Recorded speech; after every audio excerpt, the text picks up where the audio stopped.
Vamos passar, então, a mesa redonda, né, com o tema Felicidade e Meio Ambiente, com a apresentação da Áspia, com a Olga, e depois Escola Floresta.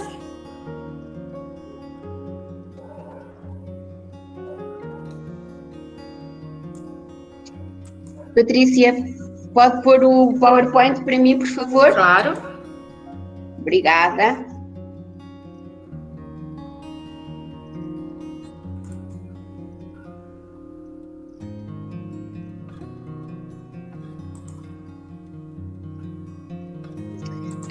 Enquanto a Patrícia coloca o PowerPoint, eu, antes de mais, quero desejar um bom dia a todos, uma boa tarde para as pessoas que já estão, de facto, mais adiantadas, que é o caso de Portugal e Espanha. Dizer que eu estou aqui em representação da Áspia e do Politécnico de Leiria, portanto, desculpa, da Áspia... Desculpa, não é esta a apresentação, é outra. Não? Não. Esta é da Sara. Desculpa, Olga. Faz mal. Portanto, da Áspia enquanto elemento de direção e do Politécnico de Leiria enquanto docente. Quero agradecer imenso o convite que me foi endereçado, que acabou por ser também um desafio para fazer parte deste encontro e cuja a temática recai então nas escolas mais felizes e no projeto que a Ivana tem levado a cabo, que se vê com muita garra e com muita dedicação.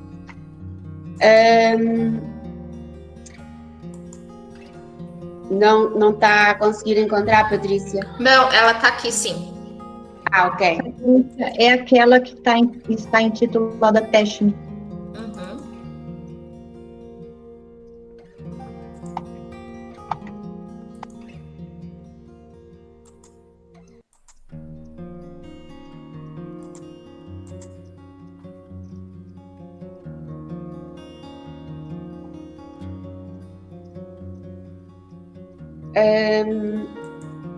Assim sendo, e uma vez que existe aqui este triângulo entre o Politécnico de Leiria, a Áspia e agora o projeto Escolas Mais Felizes, que relação é que haverá entre estas três partes? A Áspia é uma organização não governamental que, portanto, já é conhecida de todos vós e que tem e desenvolve uma série de projetos. E em relação a esses projetos, que eu sou conhecedora porque, para além de gostar da educação ambiental ser uma temática que faz parte da minha situação profissional e pessoal também, eu levo algumas dessas metodologias dos projetos da Áspia para as minhas unidades curriculares e que eu, portanto, utilizo algumas ferramentas inerentes aos projetos para colocar em prática com os meus alunos ou em saídas de campo ou mesmo dentro da própria sala de aulas. E dentro desses projetos existe o projeto Rios. Pode passar, por favor? Dentro do projeto Rios, o projeto Rios é um projeto que envolve tanto grupos informais como escolas de qualquer nível de ensino, como também organizações tanto não governamentais, e neste caso eu estou-me a recordar da OICOS, de onde eu também faço parte e onde nós adotamos também uma parte deste projeto. E este projeto consiste em quê, concretamente?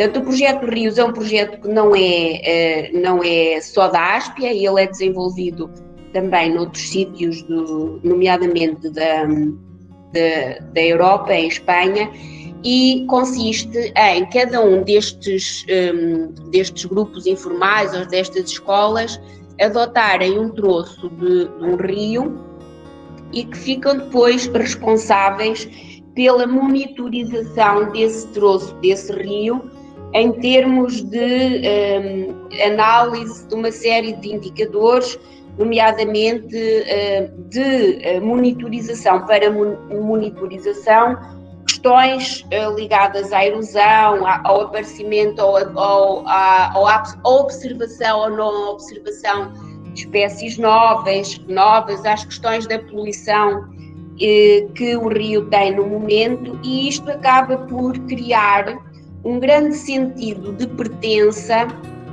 relativamente à adoção destes troços, destes rios, e ao público que adquiriu esse troço e ao trabalho que faz.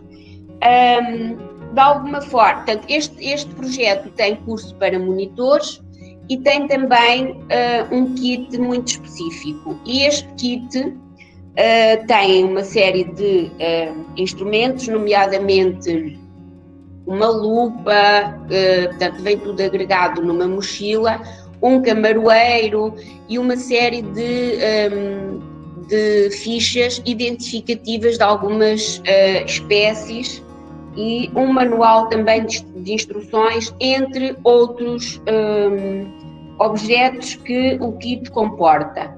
Como é que eu transporto este projeto para as minhas aulas de educação ambiental?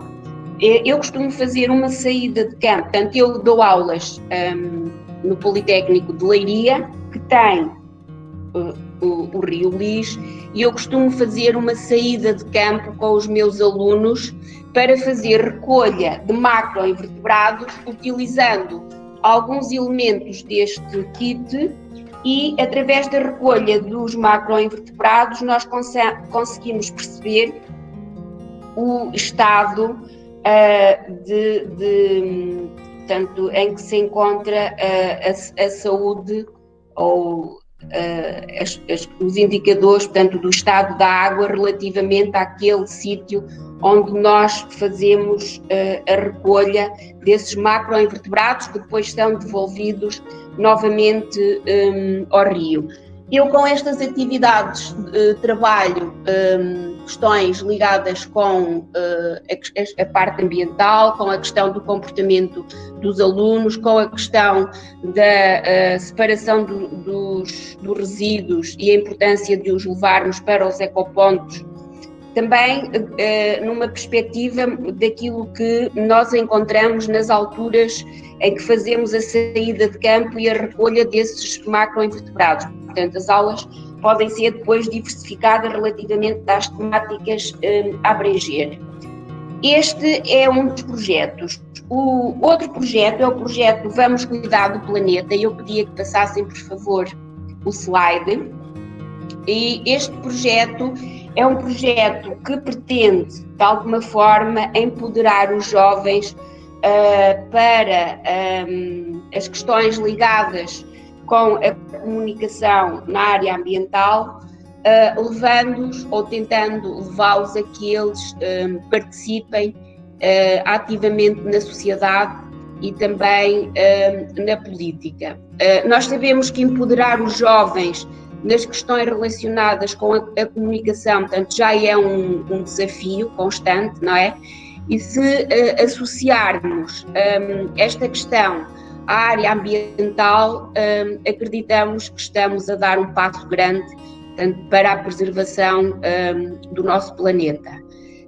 Aproveitando esta ideia, eu também trabalho, aproveito a metodologia deste projeto em questões de sala de aula, estimulando exatamente os jovens nas questões da comunicação, fazendo atividades ou simulando algumas atividades e fazendo ainda ou construindo ainda com eles pequenos projetos que vão ao encontro deste objetivo, alertando sempre para a importância de um trabalho conjunto para a preservação da casa-mãe, que é o nosso planeta. Depois, pedia, por favor, para passarem para o slide seguinte, e no slide seguinte aparece o projeto do Living River. Este projeto tem uma componente cultural muito forte, associada às memórias dos rios e às memórias que ficaram dos rios. Que memórias é que efetivamente os rios nos podem trazer? Os rios são hoje vistos como cursos de água, portanto, e muito poluídos, no caso da região de Leiria, mas é importante nós percebermos que, no caso, por exemplo, do Rio Lis, para além do curso de água e altamente poluído e eutrofizado, que existem também representações sociais que têm a ver com o passado ligado às tradições que existiam e que este rio também servia. O que é que, ou qual a importância de nós percebermos o que é que representava um rio, por exemplo, há 50 anos atrás, o que é que o rio oferecia para as populações que residiam junto deles, e como é que nós podemos perceber estas diferenças. Portanto, há muitas atividades que nos podem levar a percebermos ou a perceber estas diferenças, e uma delas é trabalhar, por exemplo, esta atividade de forma intergeracional, que envolve, por exemplo, os avós e os netos, e pedir-lhes que pintem, por exemplo, um quadro a quatro mãos com a representação do rio para cada uma destas faixas etárias. E nós aqui podemos perceber a grande diferença que existe entre aquilo que são as percepções dos alunos jovens e dos seus avós que utilizavam e precisavam dos rios de forma diferente. Portanto, este projeto tem essa componente de resgatar essas memórias. É um projeto que, tanto associado aos programas do Erasmus+, como muitos projetos que a Aspia tem, e que eu também exploro em contexto de sala de aula com algumas atividades. Depois pode passar, por favor, para o outro slide. E a seguir vem o projeto Arte Ambiente. Este é um projeto que está materializado na Aspia através das jornadas anuais que se realizam tanto uma vez por ano em zonas diferentes do país, e é um projeto que procura divulgar o historial que existe entre estas duas componentes, a arte e o ambiente, e que trazem profissionais de todo o país para troca de experiências, para troca de ideias que têm muito a ver com estas questões ambientais e que são suportadas também pela arte, ou a arte que suporta também as questões ambientais. Depende da perspectiva e da análise que queiramos fazer. Depois o slide seguinte fala de outro projeto que tem a ver com o projeto da Carta da Terra. A Aspia é o ponto focal em Portugal da Carta da Terra, e nós procuramos fazer algumas atividades junto, por exemplo, de professores, como é o caso da figura, da imagem que está, da foto que está no slide, em que foram numas jornadas da Aspia que se fez um workshop para professores, em que nós incentivamos os professores a utilizarem os princípios da Carta da Terra para trabalharem também em sala de aula. Depois outra outra atividade ou outro projeto, dentro do projeto da Carta da Terra, foi eu e outro colega da escola termos pegado na Carta da Terra para todos, na Carta da Terra para crianças, perdão, que é conhecida de todos, portanto, de todo o Brasil, e transformamos esse livro da Carta da Terra para todos, que tem um potencial muito grande, e demos-lhe o título de Carta da Terra para Todos. Porquê? Porque nós fizemos deste livro, ou criamos este livro, numa perspectiva multiformato. O que é que isto quer dizer? Quer dizer que tornamos este livro acessível para todos os públicos. Fizemos uma adaptação e uma revisão de português para português de Portugal, criamos uma história inicial que potencia a exploração da Carta da Terra pelos grupos mais jovens, e produzimos esta Carta da Terra em letra, tanto está em multiformato, como eu disse, em letra aumentada. Esta letra aumentada é para as pessoas, destina-se às pessoas, portanto, ambliopes ou com baixa visão. Tem também uma parte que é feita do livro em áudio, que é com a leitura da história para pessoas cegas, e ainda uma parte em língua gestual para pessoas surdas. Portanto, é um projeto recente que foi apresentado, e já hoje falaram aqui da forma como a Albertina e a Ivana se conheceram, que foi num dos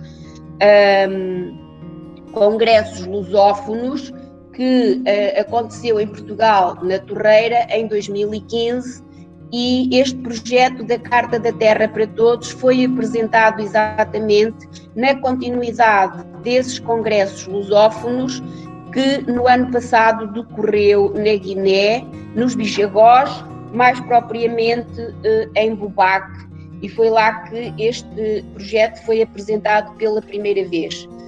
Eu também trabalho estas questões da Carta da Terra com os meus alunos, em contexto de sala ou fora dela, mobilizando, sim, em 2001 vai ser em Cabo Verde, está aqui a Albertina a dizer, exatamente, que se perspectiva que seja em outubro. Vamos ver também como é que as coisas vão decorrer relativamente a esta situação do Covid. Outubro, novembro, Albertina, as coisas ainda estão um bocadinho incertas. A questão do novembro era para nós aproveitarmos o feriado e dar espaço a mais pessoas para irem, mas ainda estamos a ver como é que efetivamente a data vai ser negociada em função da pandemia. Estava eu a dizer que eu também trabalho estas questões da Carta da Terra com os meus alunos, pegando nos princípios que ela transmite, e faço alguns projetos específicos baseados ou tendo por base os princípios da Carta da Terra. Eu acho que já não terei muito mais tempo, portanto eu peço à Patrícia que passe, por favor, para o último slide. E o último slide faz referência... Não, o último, desculpe. Não, o outro, do projeto NIDS, porque o dos Erasmus Mais vai falar a Sara. Depois temos um outro projeto, que é o projeto NIDS. Este projeto NIDS saiu, ou tem como mãe, digamos assim, a Carta da Terra, e é um projeto novo, em que nós pretendemos que este projeto venha proporcionar uma união conjunta de esforços entre os vários países que estão envolvidos, e que, a partir depois da divulgação e da partilha de experiências que se pretende que se multipliquem, que tenham algum eco e que de alguma forma nos ajudem também àquilo que é o objetivo comum, que é o de protegermos o nosso planeta Terra, que é de todos e que de facto almejamos a existência de um futuro mais equitativo e sustentável para todos nós, dado que estamos neste momento já a viver a crédito nele. A seguir, por favor, e então aqui já é que são os projetos que têm a ver com o Erasmus+. Alguns deles eu referi ao longo da minha apresentação, e é baseado também neles que a Sara Carvalho vai fazer a apresentação dela, e obviamente que tudo o que eu disse para trás eu faço e tento que de alguma forma ou tento mobilizá-los para que eu tenha alunos também mais felizes dentro ou fora da sala de aula, consoante as aulas sejam ou não aulas de campo, e levando a uma introspeção dos meus alunos relativamente às metodologias dos projetos que eu vou trabalhando em contexto de sala de aula e em função daquilo que é a reflexão deles com as atividades que desenvolvemos em conjunto e com aquilo que eles pretendem, ou com o contributo que eles pretendem dar para o futuro, enquanto agentes que se pretende que sejam interventivos em todo este processo, e por isso me parece que faz senti-lo ou incluí-lo também no projeto das escolas mais felizes, passando muito da teoria à ação, passando muito à reflexão e passando muito por aquilo que cada um de nós quer que seja o seu contributo no presente e no futuro. E com isto eu passo para a apresentação ou para a intervenção da Sara, e muito obrigada pela escuta e pelos momentos que me proporcionaram partilhar convosco, de forma a perceberem aqui este triângulo entre a Áspia, o Politécnico e este projeto das escolas mais felizes. Muito obrigada a todos.